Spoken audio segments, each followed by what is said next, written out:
Hello, YouTube. Wombat here. You probably don't know me, and I probably don't know you, but I figured I'd try one of these moto vlog things. My wife just got me a helmet camera for my birthday. Well, actually, no. I take that back. More or less, I got myself a helmet camera for my birthday, put it on her credit card, and told her she's going to pay for it. But that's sort of how things work when you're married and your other half has no idea what you want. The camera I got is it's a Drift HD 720, which is essentially the cheap model of Drift HD. I got it for about $100, and it doesn't have audio in, so sorry if I sound kind of funny. What I'm actually having to do is I have on the other side of my helmet, aside from the camera, I have a Sailor Rider G4 Bluetooth. I actually have that connected to my phone, recording myself, so hopefully you're able to hear me and it's not too much of a problem. So basically I went to see her for lunch, and now I am riding home. This is my Vulcan 900.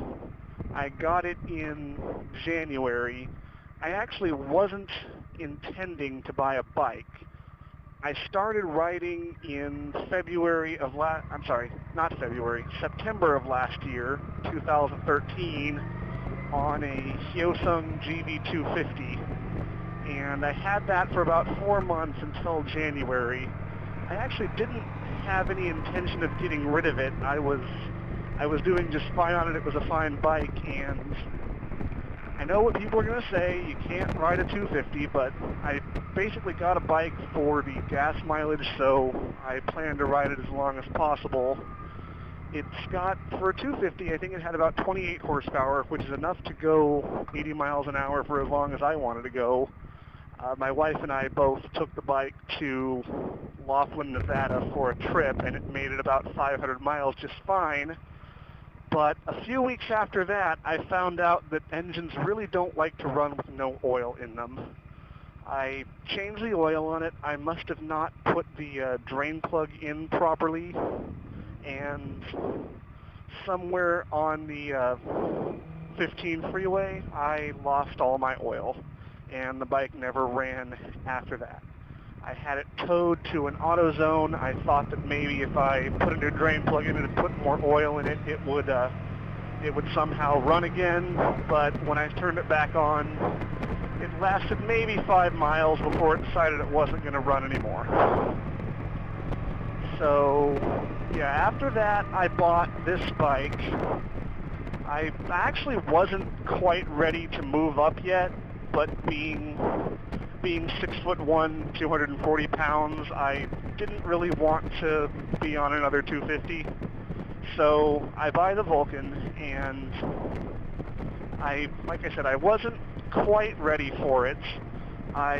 It's a little bit heavier. I had gone from something that was not even 400 pounds to something that's a little over 600 pounds.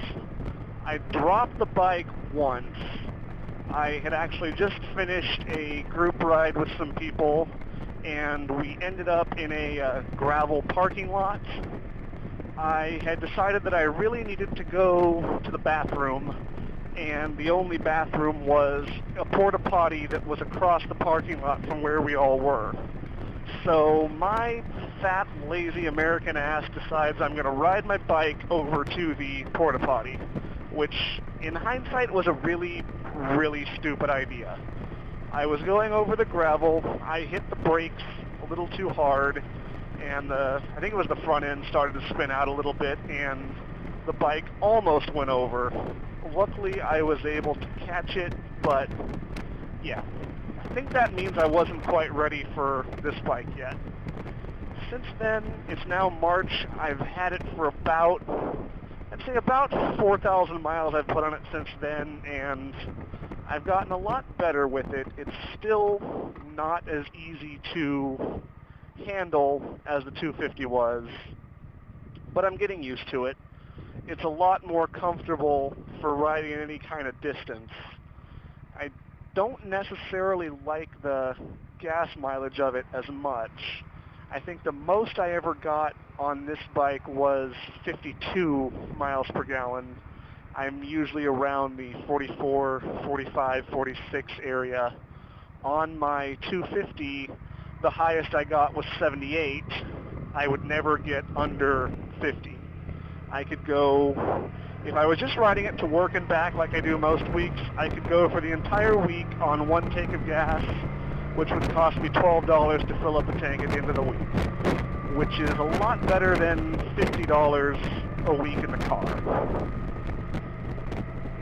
I have no idea what I was going to say. Oh yeah, so funny story, the one time I did get 68 miles per gallon in the 250, I was going about 50 miles an hour for about 3 or 4 hours. I'd say about 150 to 200 miles.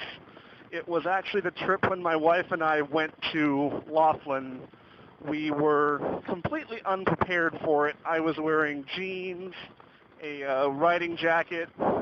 I did have some thick leather gloves, which weren't quite enough, but we made it from about, I don't, those of you that don't live in California will probably have no idea what I'm talking about, but we made it from the coast all the way over the mountains and down into Barstow, which is about the start of the Mojave Desert, at about 4 o'clock in January.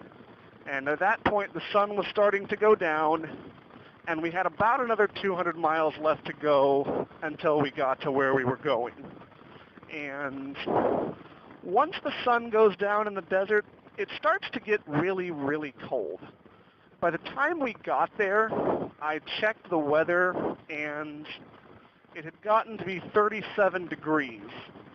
And at that point, we couldn't really go very fast. We had to limit ourselves to about 50 on the freeway so we wouldn't freeze.